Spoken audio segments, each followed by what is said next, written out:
मेरे एक बेहद सम्मानित दर्शक का एक बड़ा ही जेन्युइन सवाल था कि कस्टमर अगर आपके पास आता है, वो आपके पास किसी दवा को नोट करवा लेता है, बोलता है कि इसको आप मंगा लीजिएगा।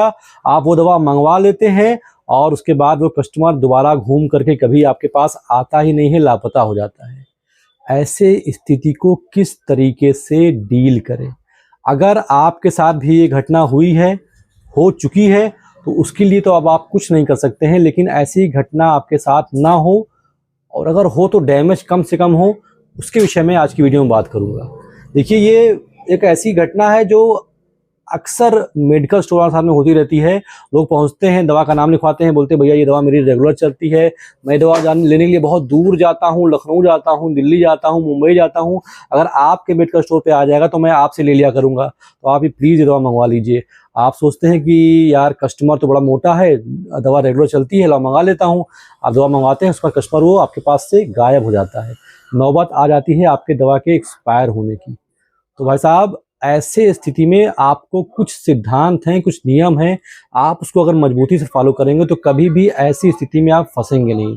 सबसे पहली चीज़, अगर कोई कस्टमर आपके पास आता है और वो आपसे बोलता है कि आप ये दवा मंगवा लीजिए, तो आपको देखना है कि ये दवा मेरे पास जेन्युइनली चलती है नहीं चलती है। मान लो अगर ये कस्टमर नहीं आता है तो मेरी ये दवा फंस जाएगी या निकल जाएगी। अगर निकल जाएगी उनके ना आने के बाद भी, तो आप वो दवा तुरंत ही नोट करके मंगवा लीजिए।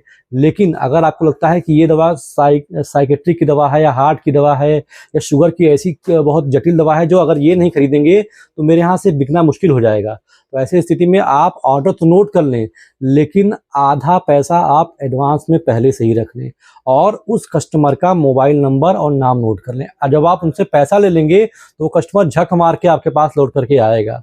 लेकिन अगर आपने पैसा नहीं दिया तो कोई गारंटी नहीं है कि कस्टमर दोबारा आपके पास आएगा। तो अगर कोई कस्टमर आता है, बोलता है भैया दवा मंगवा दीजिए, बहुत ज़रूरी है, मुझे रेगुलर चलती है, मैं रोज़ खाता हूँ, मैं आपके यहाँ से लेके जाऊँगा, भैया बोल दिए भैया बिल्कुल मंगा देंगे, टेंशन मत लीजिए, लेकिन कुछ अमाउंट आप जमा करवा दीजिए। अगर दवा 2000 रुपये की है तो कम से कम 1000 रुपये आप मुझे दे दीजिए, ताकि मुझे दवा मंगाने में आसानी रहे।